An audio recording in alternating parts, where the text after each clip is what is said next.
last night I decided to stay in and watch a film, and again I was just randomly looking for some movie, anything to watch. Now, a lot of people know that I do like sci-fi. Sci-fi is probably my favorite genre, but I don't know. I find it difficult to find. I don't just watch anything that's a sci-fi film. I'm still a bit picky when it comes to sci-fi, and try to look out for new sci-fi movies. But I haven't discovered that many new ones in recent years. However, last night I came across this film called Tau. According to Wikipedia, it's 2018, so it has been out for a little bit of time. It came out 2 years ago, and it's a Netflix film. So, right, I thought, oh, that looks interesting. And to be honest, it was just really like the front cover of the film that attracted me to it. I really didn't know anything about it otherwise. Apparently, it's got the voice of Gary Oldman as the voice of this computer, a bit like Hal from 2001. But I didn't know Gary Oldman was in it, and then I kept thinking throughout the film, this voice sounds familiar, but I wouldn't say it was that obvious for me that it was Gary Oldman. It also stars Micah Monroe, who I've got to be honest, I wasn't aware of before. Don't know that actress, and it's directed by Federico D'Alessandro, who also I have to plead ignorance and say I don't believe I've ever seen any of his films. But yeah, just a quick review basically. I do recommend it. I think it's quite good. I don't think it's groundbreaking or anything. I don't think it's sort of an amazing must-see film. But actually, if you are a bit bored, it does keep you entertained for a couple of hours. It's not really silly sci-fi. I know there are some bits that maybe you think, oh, nitpickers probably would say, well, that's a bit daft. You could sort of break up the film and say which bits were a bit stupid or whatever. But generally speaking, it's okay.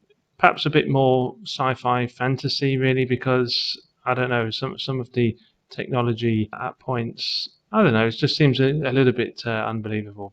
But it wasn't. It was still proper sci-fi, right? Now, what I liked about this film, I actually thought the actress was quite good. Yeah, okay, maybe she's not.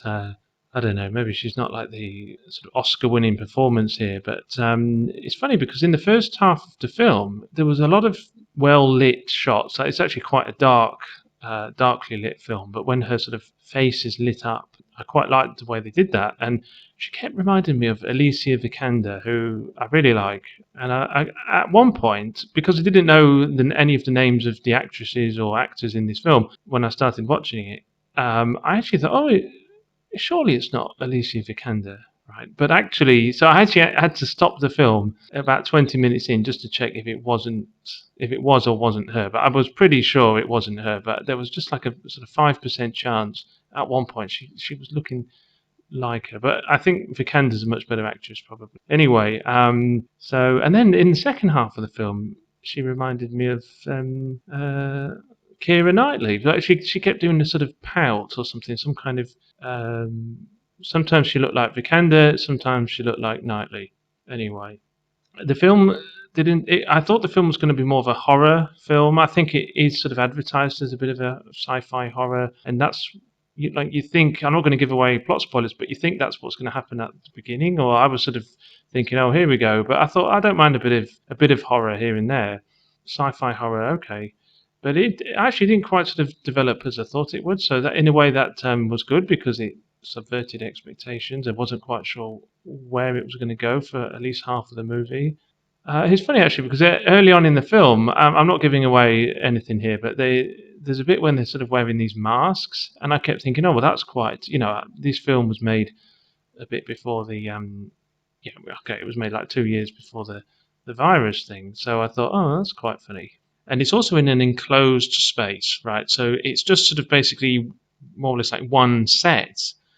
Okay, I think the sets are actually quite nice, so don't be put off by that. There's a film, I can't remember where these two people get kidnapped or something, and the baby grows up and never knows the outside world, I can't think what that film's called. I watched it on a plane actually, so that's why I probably can't remember what it's called. But I'll put the picture up now, right, when I go back and edit the video. And there's another film called Dread, which is a bit of a cult classic, and I loved that film. I wouldn't say I'm like a huge comic book or superhero movie fan, but I thought that was so good.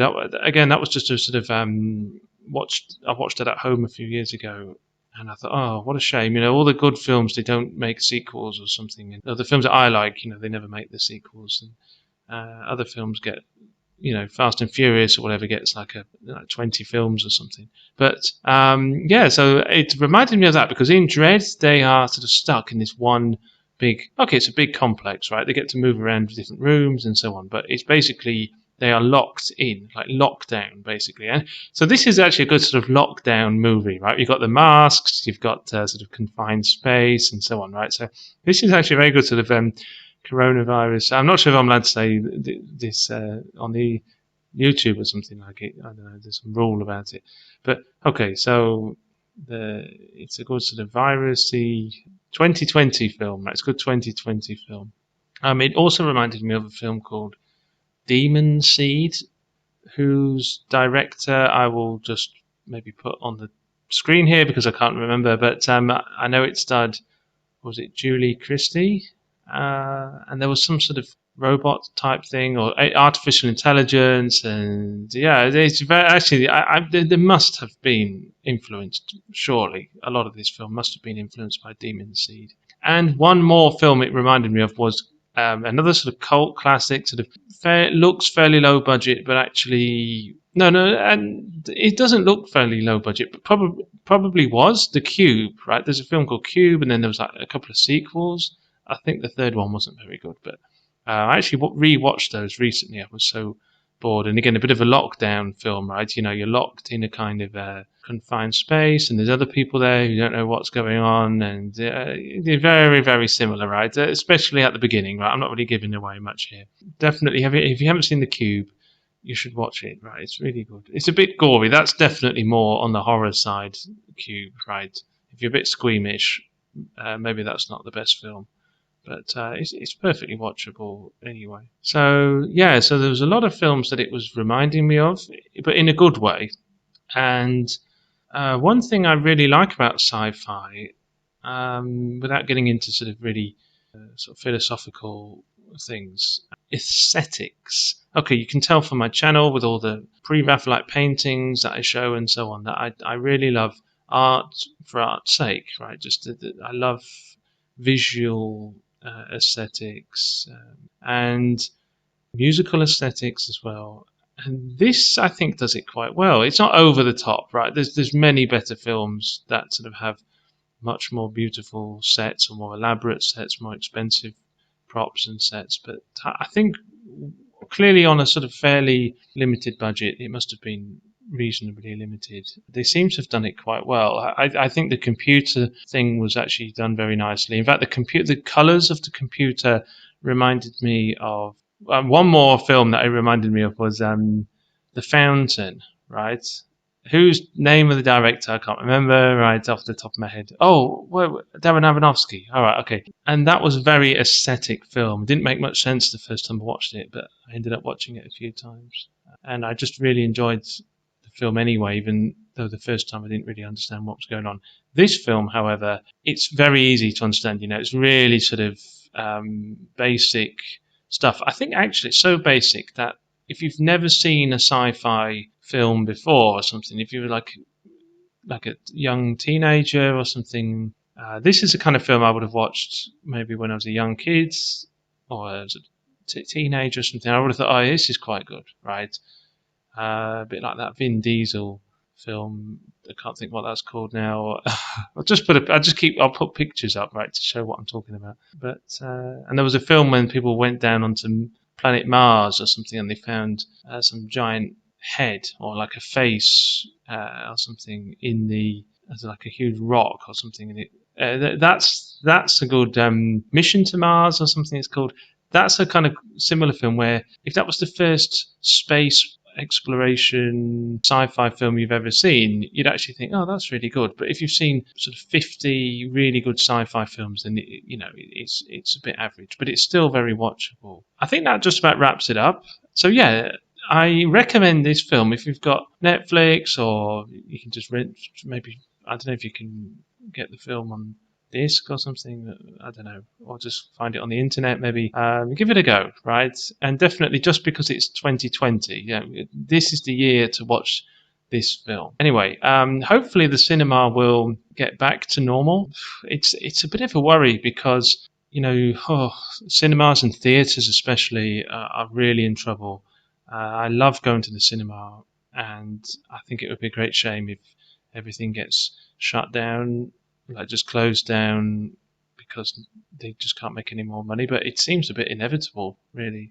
Give me your thoughts on this film. Give me your thoughts in the comments on the cinema situation. And also, for the first time ever, I'm going to ask, if you do like any of my videos, please do subscribe. It's completely free, right? It just basically bookmarks the channel, so when I make a new video, you get to see that I've made a new video, and it's going to really help my channel just get a bit more attention, maybe, but also just it really helps me out a lot. I don't get any money for it, just it just helps make the videos seem more worthwhile. Okay, cheerio then. Thanks, bye.